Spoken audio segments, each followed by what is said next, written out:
사랑하는 교우 여러분께 귀하신 주님의 이름으로 문안합니다. 지난 한 주간 주의 은혜 가운데 다들 평안하셨습니까?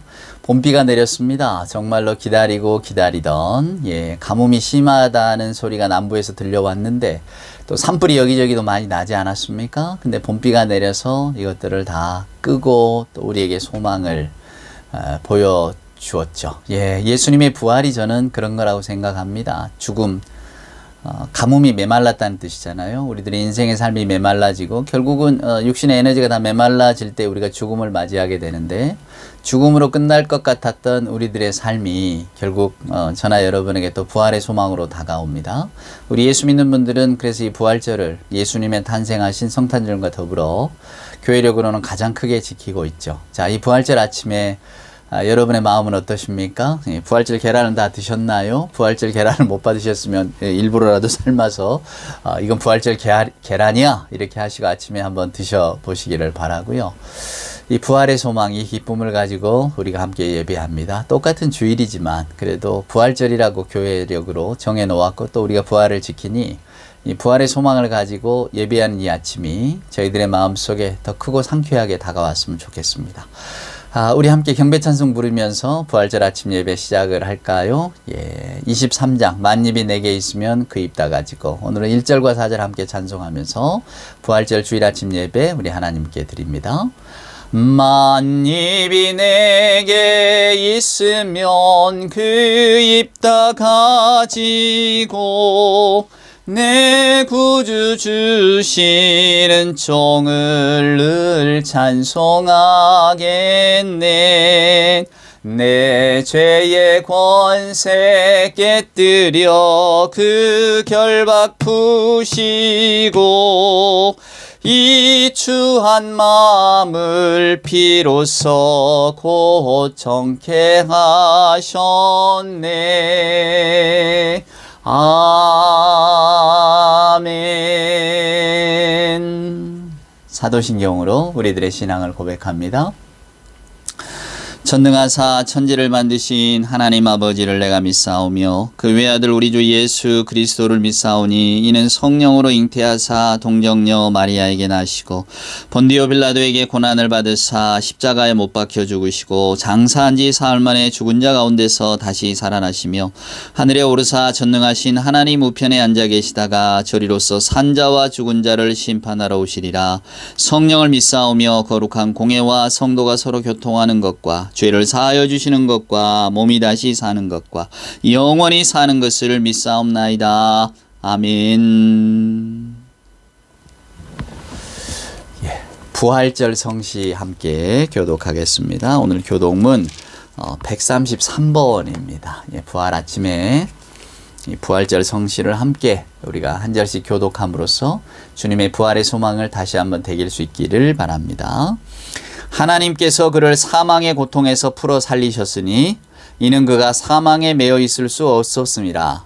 우리 주 예수 그리스도로 말미암아 우리에게 승리를 주시는 하나님께 감사하노니 그러므로 내 사랑하는 형제들아 견실하며 흔들리지 말고 항상 주의 일에 더욱 힘쓰는 자들이 되라. 이 말을 할 때 예수께서 친히 그들 가운데 서서 이르시되 너희에게 평강이 있을지어다 하시니 그들이 놀라고 무서워하여 그 보는 것을 영으로 생각하는지라. 예수께서 이르시되 어찌하여 두려워하며 어찌하여 마음에 의심이 일어나느냐. 내 손과 발을 보고 나인 줄 알라. 또 나를 만져보라. 영은 살과 뼈가 없으되 너희 보는 바와 같이 나는 있느니라. 그러나 이제 그리스도께서 죽은 자 가운데서 다시 살아나사 잠자는 자들의 첫 열매가 되셨도다. 예수께서 이르시되 나는 부활이요 생명이니 나를 믿는 자는 죽어도 살겠고 무릇 살아서 나를 믿는 자는 영원히 죽지 아니하리니 이것을 내가 믿느냐. 이르되 주여 그러하에다. 주는 그리스도시요 세상에 오시는 하나님의 아들이신 줄 내가 믿나이다. 아멘. 부활절 성시였습니다. 이제 부활절 찬송 한 장 부를까요? 171장입니다. 하나님의 독생자 예수 날 위하여 오시었네. 찬송가 171장. 우리 1절과 2절 함께 찬송할까요? 하나님의 독생자 예수 날 위하여 오시었네. 내 모든 죄 사하시려고 십자가 지셨으나 다시 사셨네.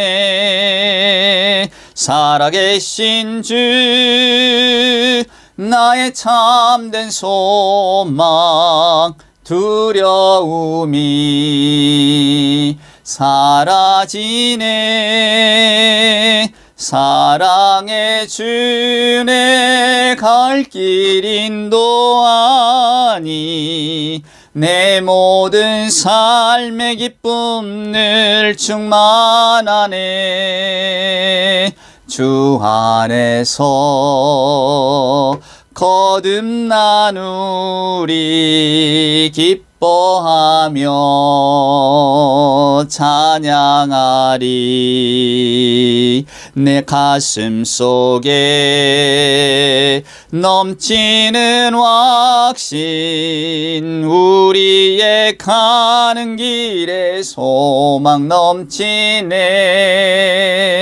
살아계신 주 나의 참된 소망 두려움이 사라지네. 사랑의 주내 갈 길 인도하니 내 모든 삶의 기쁨 늘 충만하네.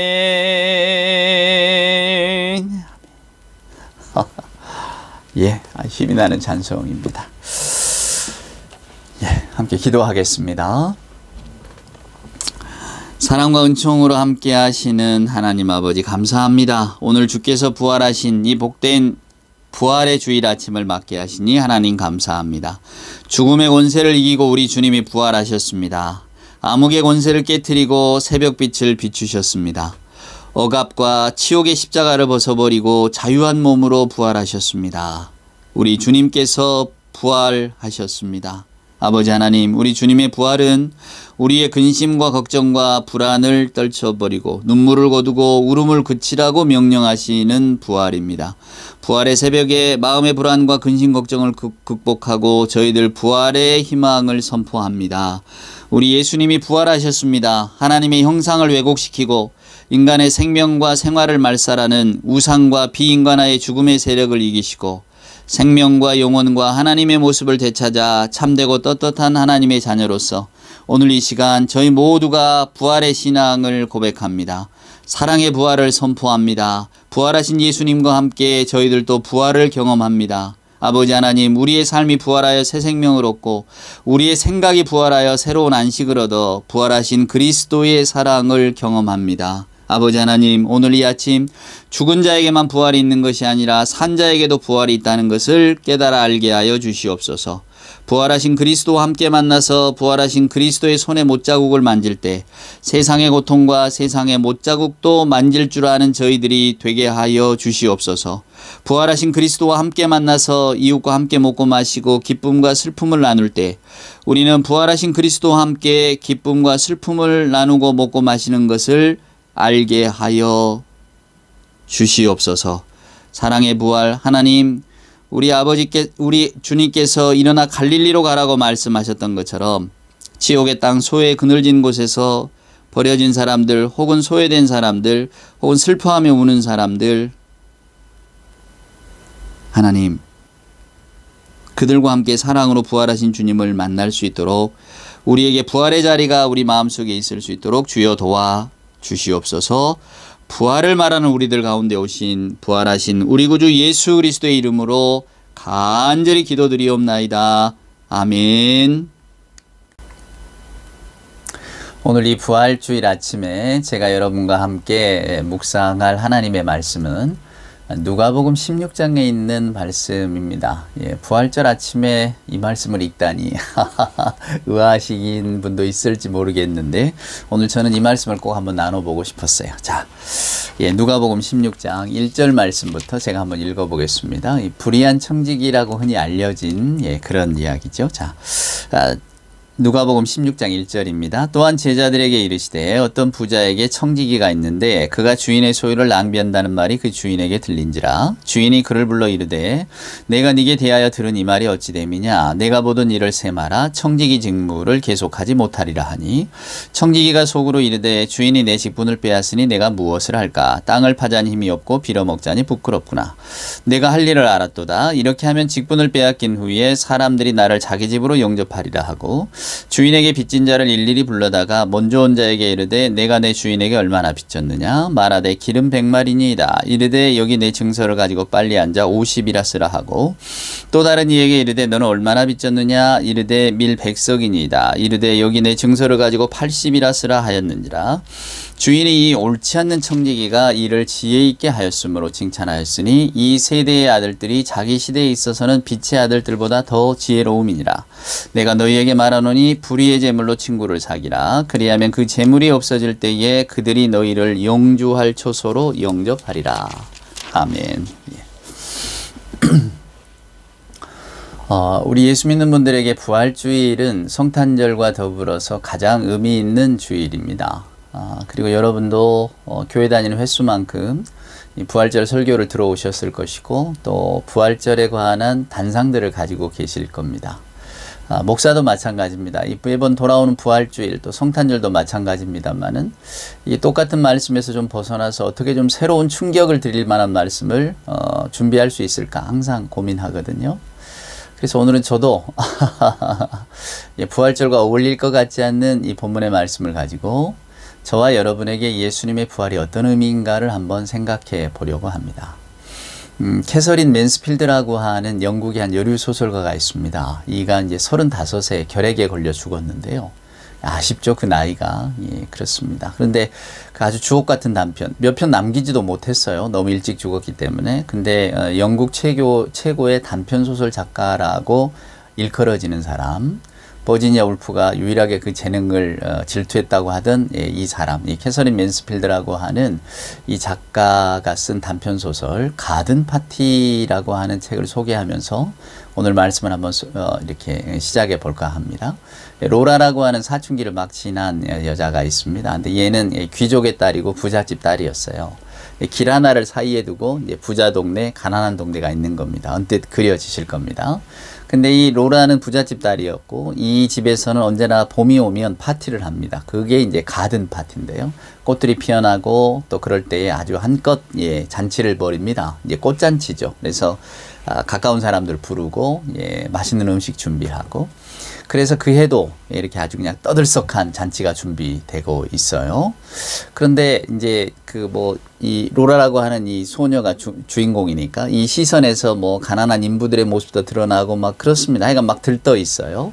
그런데 갑자기 좀 찬물을 끼얹는 듯한 그 소식이 들려옵니다. 그게 뭐냐면 길 하나 건너의 사이에 둔 그 가난한 동네에 이제 말 마차꾼. 그때는 이제 캐서린이 살았던 시대가 말과 또 차가 막 뒤엉킨 시대거든요.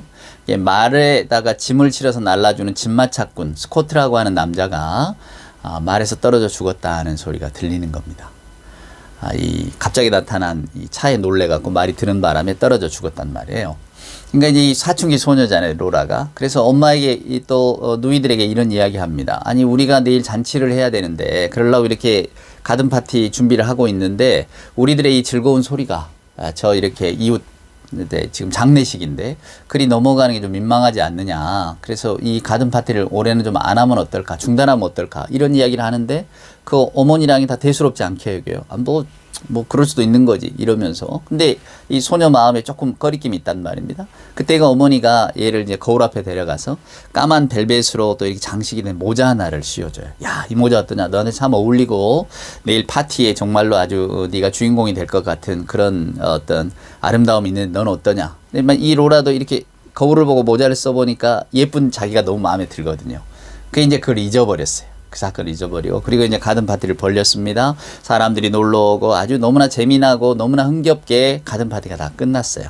가든 파티가 끝났는데 이제 그 어머니가 이 로라에게 이야기합니다. 음식이 남았으니 이 음식을 어제 그 슬픔을 당한 저 집에 좀 갖다 주라고.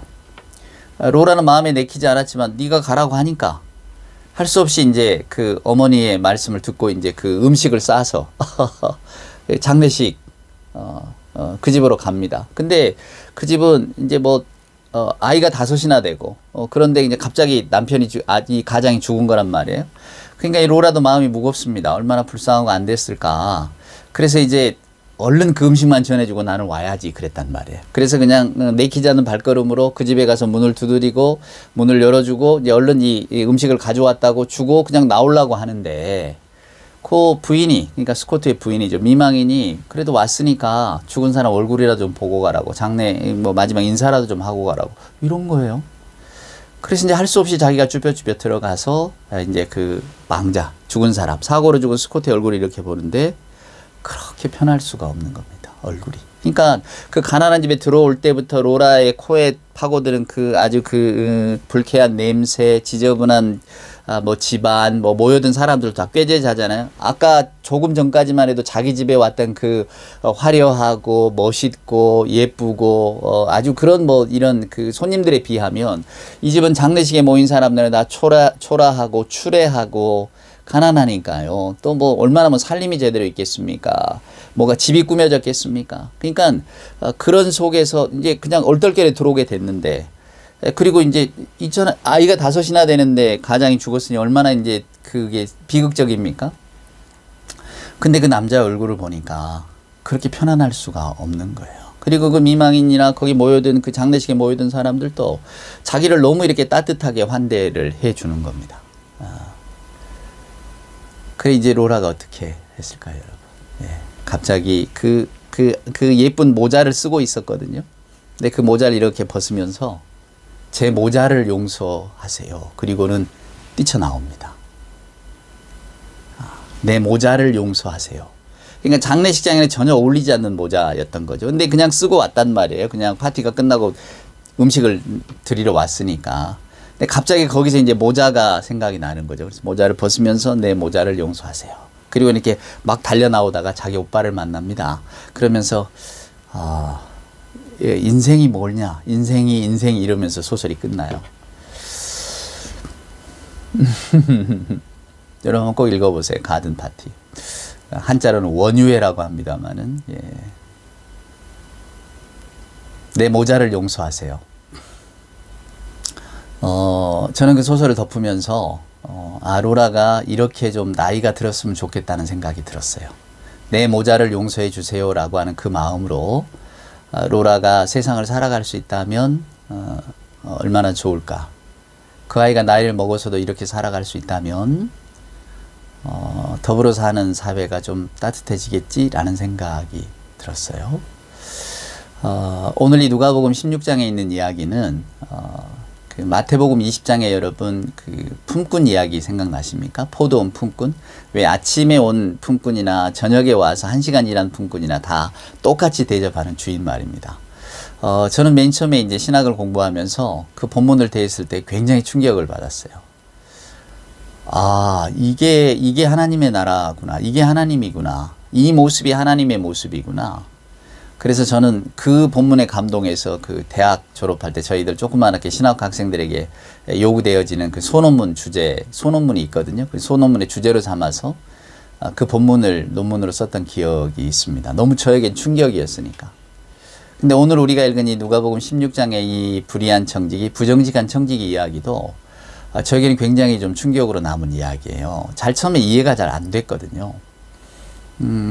이 청지기가 주인을 속인 거잖아요. 2번이나 속였단 말이에요. 첫 번째는 자기에게 주어진 책무. 청지기는 주인에 대해서 충성의 이 맹세를 합니다, 여러분. 나는 당신을 속이지 않겠어요. 여러분 우리가 고넬료라고 하는 사람 아십니까? 백부장 고넬료. 예수님이 칭찬하셨죠.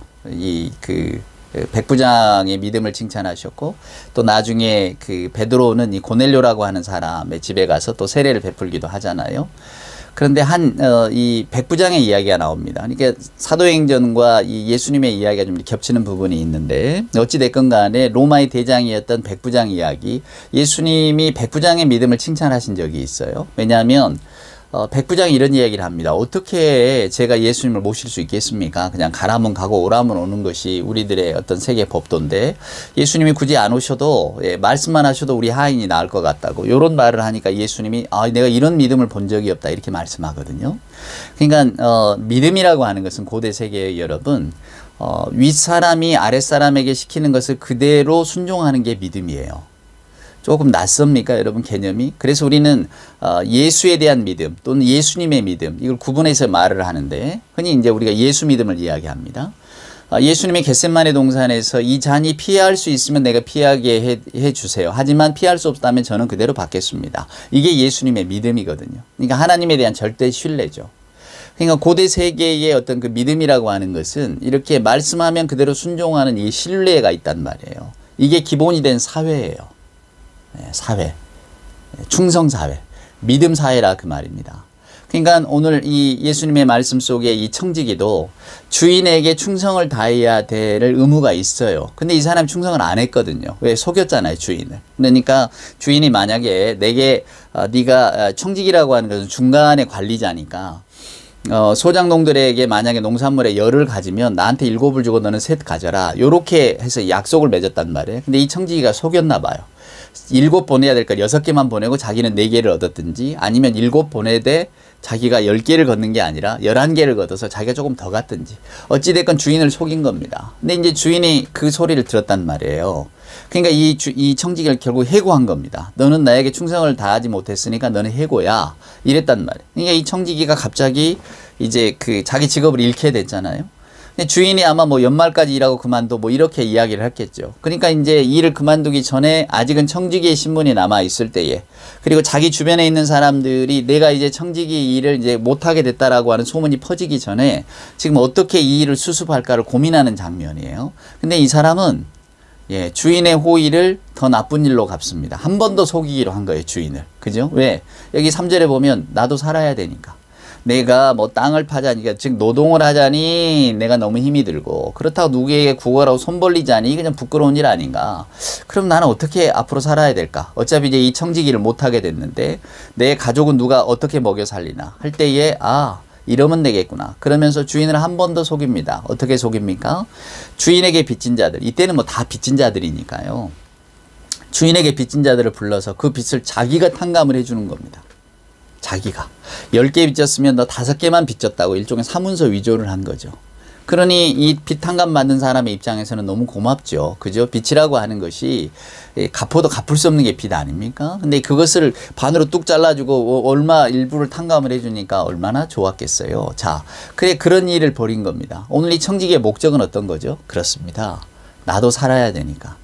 그래서 오늘 그는 이 마을 사람들을 불러서 주인을 속이는 일에 자기가 앞장서서 이 사람들과 일종의 공모를 해서, 물론 이 사람 잘 모르죠. 왜 갑자기 이러는지를 모르니까. 하여간 그런 상황 속에서 벌어진 겁니다. 그러니까 오늘 이 본문의 내용을 이렇게 들여다보면 참 기가 막힌 종류의 사람이 나오는 거예요. 우리 주변에서 물론 많이 볼 수 있죠. 사기꾼, 또 은혜를 원수로 갚는 사기꾼들. 뭐 우리는 많이 봅니다. 주인이 호의를 베풀었는데 그 호의에다가 더 오히려 속임수로 되갚는 그런 전형이에요. 근데 놀랍게도 예수님의 비유에서는 오늘 이 사람을 칭찬을 합니다. 이 사람이야말로 지혜로운 일을 했다. 그러면서 예수님은 또 한 말씀 덧붙이시죠. 불의한 재물로, 이건 그냥 세상의 재물이란 뜻입니다. 없어진다는 거예요. 영원하지 않는 재물로 친구를 사귀면 그것이 너를 영원한 초소로 인도하는 일종의 지름길이 될 거라고, 든든한 사닥다리가 될 거라고, 이런 이야기를 하신단 말이에요. 그러니까 오늘 이 본문을 두고 굉장히 많은 해석이 있습니다. 저도 이 본문을 가지고 몇 번 설교를 했거든요. 그만큼 저한테 충격적이었으니까. 근데 오늘 이 부활절 아침에는 문득 이 이야기가 생각이 나더라고요. 물론 캐서린 맨스필드의 그 가든 파티라고 하는 이야기도 생각이 났습니다. 그래서 오늘 이 말씀을 드려야 되겠다고 제가 마음을 먹은 거예요. 우리는 부활의 소망을 가지고 삽니다. 그럼 도대체 여러분 그 부활이란 게 뭘까요? 가끔 그 사입 이단 종파에 빠진 사람들이 뭐 죽은 사람을 놔도 그냥 묻지도 않고 그냥 집에 보관하잖아요. 보존합니다. 왜? 부활할 줄 알았다고. 최근에 정말 뭐 제가 계속 그 요즘 뭐 나는 신이다 뭐 이런 것들 때문에 사이비 이단의 폐해 이런 것들을 관심을 두고 보고 있는데요. 몇 년 전일까요? 하여간 수년 전에 일어났던 전라남도 보성에서 세 자매가 죽은 사건이 있었습니다. 여러분 기억나십니까? 부부가 이 뭐 9살, 7살, 3살짜리를 묶어놓고 때렸어요. 그것도 뭐 성경대로 한다고 39대씩을 막 때렸단 말이에요. 40에서 한 대 감한매를 때려야 된다나 회개시킨다고. 아이들이 차례로 죽었죠. 매를 맞고 굶주리다가. 그런데 이 잡고 보니까 이 사람들이 사이비 신앙에 빠진 사람들이었어요. 부부였어요. 근데 그렇게 말을 합니다. 자기들은 잠깐 이랬다가 다시 살아날 줄 알았다고. 말이 됩니까? 우리가 부활이라고 하는 개념을 잘못 알고 있어서 그래요. 예수님이 무덤에서 부활하셨으니까 우리도 죽더라도 육신의 부활을 이 땅에서 볼 수 있겠지. 천만의 말씀입니다. 하나님의 구원의 이는 유례성입니다. 여러분. 그 유례라는 것은 예수 그리스도에게 유일하게 일어난 일이라는 뜻이에요. 그래서 우리가 그분을 구세주로 고백을 하지 않습니까? 그러니까 부활 생명, 저나 여러분이 죽었다고 해서 다시 사흘 만에 예수님처럼 부활할 수 있다. 천만의 말씀이에요.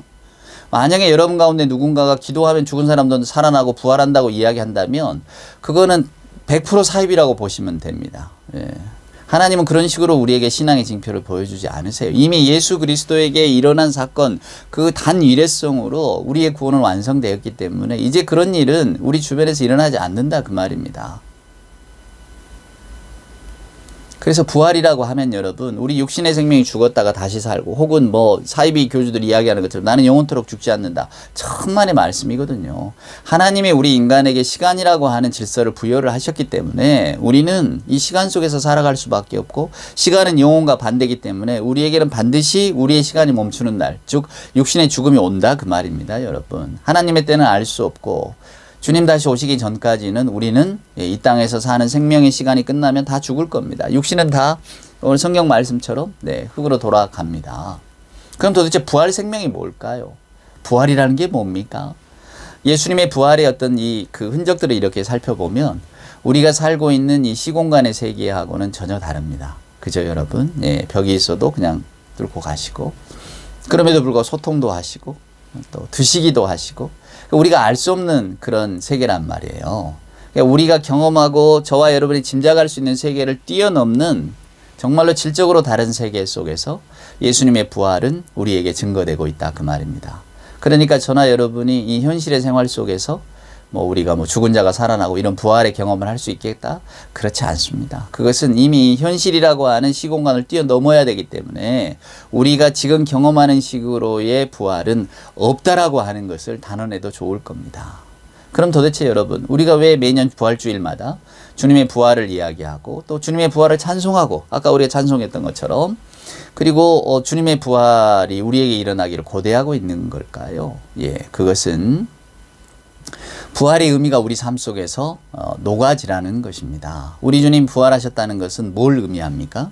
하나님의 약속된 다른 세계가 있다는 거고요. 그 하나님의 세계를 물론 우리는 경험할 수도 없고 짐작할 수도 없지만 오늘 성경 말씀과 예수 그리스도를 통해서 하나님의 세계가 어떤 것인가를 우리에게 보여주셨단 말이에요.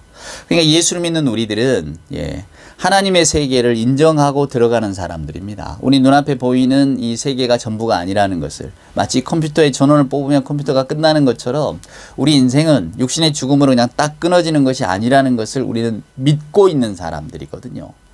믿고 있는 거예요, 여러분. 그렇죠? 성경의 말씀을 아멘으로 우리가 받아들이잖아요. 그러니까 이것은 논리적으로 증명할 수도 없고 우리가 좋아하는 과학과 합리로 설명이 잘 안 되는 이야기입니다. 그냥 우리에게 있어서 이 부활의 사건은 예수 그리스도에게 일어났던 사건을 통해서 믿음으로 와 닿는 거예요. 그래서 우리가 이 예수님의 부활을 믿고 나도 이 부활의 삶을 살아야 되겠다 생각하는 거죠. 그럼 이 부활의 삶이라는 게 여러분 뭡니까? 그것은 예수를 믿고 나서 우리들의 삶의 방향이 달라지는 것입니다.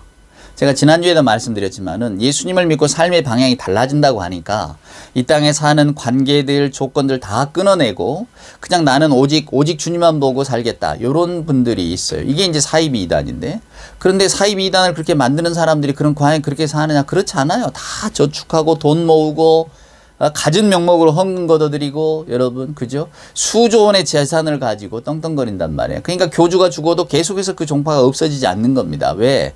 그 교파가 가지고 있는 재산이 계속 남아있기 때문에 그 재산을 가지고 계속해서 살려고 하는 사람들이 있단 말이에요. 그리고 여러분 사이비 이단의 대표적인 게 뭡니까? 젊은 아이들의 시간과 어떤 걸 다 뺏어버리잖아요.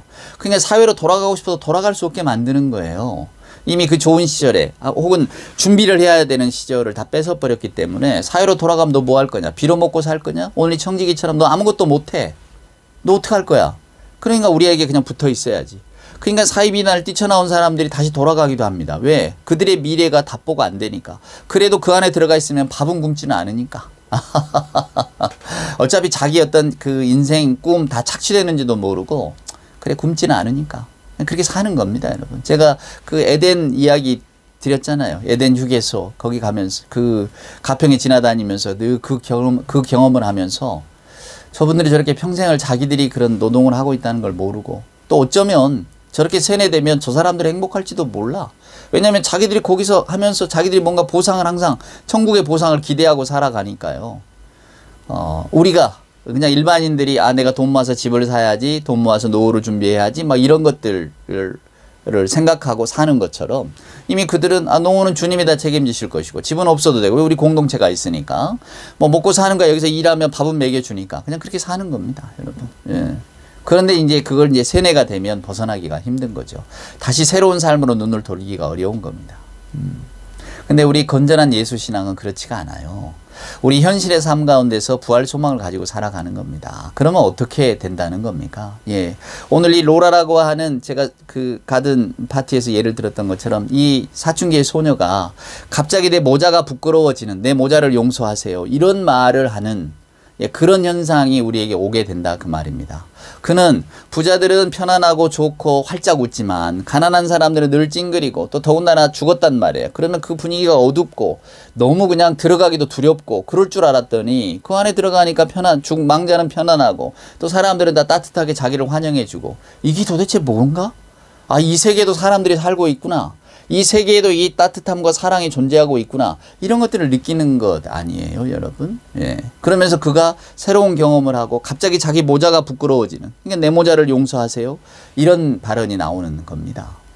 오늘 저는 예수 믿는 우리들의 삶은 오늘 이 청지기와 같은 삶이라고 생각합니다. 이 청지기는 그전에는 주인을 속이고 주인에게 뭐 10개 줄 것을 나는 그냥 주인에게는 9개만 주고 내가 하나 더 가져서 4배를 불리자 이러고 살았단 말이에요. 그리고는 자기 일이 계속되면 나는 이걸로 족하겠거니 살았는데 자기 일이 발각이 되고 일을 그만두게 될 형편에 오니까 그가 이제 뭔가를 해야 되잖아요. 자기도 살아야 되니까. 그래서 자기가 살려고 뭔가를 했는데 그것이 오히려 자기가 자비를 베푼 셈이 된 겁니다. 오늘 예수님은 친구를 사귀라 그래요. 결국 친구가 돼버린 일들이 나타난 거죠. 내가 뭔가를 이 사람들을 내 목적을 위해서였지만 어찌됐건 이 사람들의 빛을 탕감해 줌으로써 이 사람들에게 소망이 됐잖아요. 그런데 그 소망이 나에게는 또 이제 친구로 돌아오는 겁니다. 그래서 저는 이 비유를 읽으면서 도대체 이 비유의 정말 뜻은 뭘까를 고민해 보기 시작하는 거예요. 이게 도대체 예수님이 이 말씀을 통해서 뭘 우리에게 이야기하고 싶으셨을까? 여기 보면 불의의 제물로 친구를 사귀라. 그러면 오늘 예수님은 모두를 다 친구로 삼으라는 이야기인가? 그때 문득 이제 그 선한 사마리아 사람들의 비유가 생각이 나는 겁니다. 분명히 율법학자는 내 이웃이 누굽니까? 이렇게 물었단 말이에요. 즉 내가 사랑을 베풀어야 될 대상은 한정돼 있죠. 내가 사랑을 베풀어야 될 대상은 모두가 아니라 어떤 특정한 부류의 사람이지요. 이렇게 이야기를 하고 시작을 했는데 예수님은 오히려 그 질문을 뒤집어 버리셨다고. 누가 이 사람의 이웃이 되었느냐? 너도 그 이와 같이 하라. 그건 뭡니까? 모두가 다 네 이웃이란 뜻이거든요. 모두가. 구분을 벗어나고 한계를 뛰어넘고 너와 더불어 이 땅에 사는 사람을 다 하나님의 피조물로 여기라는 거거든요. 그러니까 결국 가든 파티가 말하고 싶었던 것도 그게 아닐까? 아직은 빈부격차도 심하고 귀족 계급이 살아있고 평민, 하층민 이렇게 살아있던 영국 사회 속에서 결국 그 35살로 죽은 그 여자 소설가는 그런 이야기를 하고 싶지 않았을까? 우리 모두가 다 사람이에요. 우리 모두가 다 사랑을 나눠야죠. 예, 우리 모두가 다 하나님 안에서는 귀한 자녀라는 그런 말을 하고 싶진 않았을까? 그래서 저는 부활 생명은 그런 거라고 생각합니다. 우리는 전부 다 지독한 편견 속에 살아갑니다. 저나 여러분에게도 우리가 떨쳐버릴 수 없는 선입견도 있고 편견도 있습니다. 어쩐지 마음에 안 드는 사람도 있고 어쩐지 내가 이렇게 좀 불편한 사람도 있고 있습니다. 배척하고 싶고 가까이 하기 어렵고 뭐 그런 분들 있지 않아요? 자, 예수 믿는 자의 삶은 어떤 것일까요? 여러분, 우리는 부활의 삶을 산다고 말합니다. 부활 이후의 삶. 부활 이후의 삶은 뭘까요? 성경을 읽어보면 여러분, 예수 믿는 저희들에게 어떻게 살라고 말씀해주는 가르침은 수다합니다. 근데 그 가르침의 결국 결론은 하나예요. 내 이웃을 내 몸같이 사랑하라고. 결국은 모두에게 다 여러분이 가지고 있는 사랑을 베풀 줄 아는 사람이 돼야 된다고. 그럼 결국 그 말은 뭔가요?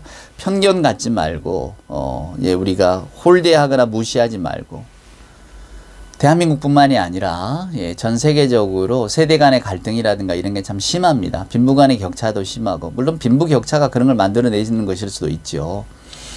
그리고 뭐 인종차별 계속해서 저도 지금은 이제 그렇게 즐겨보지는 못합니다만은 하이라이트는 꼭 보려고 하는 그 프리미어리그 우리 손흥민 선수가 뛰고 있는 거기 보면 꼭 항상 아직도 무릎을 꿇고 경기 전에 같이 선수들이 세레모니를 합니다. 그건 뭡니까? 인종차별 안 하겠다는 거거든요.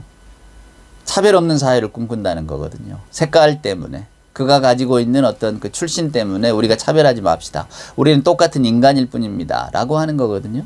저는 부활 정신이 그런 거라고 생각합니다. 서로 상대방의 자리를 인정해 주는 것. 너의 삶을 존중해 주는 것. 그래, 당신이 그렇게 살은 데는 이유가 있겠거니 하고 믿어주는 것. 내가 가진 기준 속에서 누구를 판단하거나 누구를 규정하지 않고 그 사람의 생각 속에 들어가려고 하는 것. 여러분, 그가 어떤 사고를 가지고 있든지 간에 그가 가지고 있는 생각 가지고 차별하지 않는 것.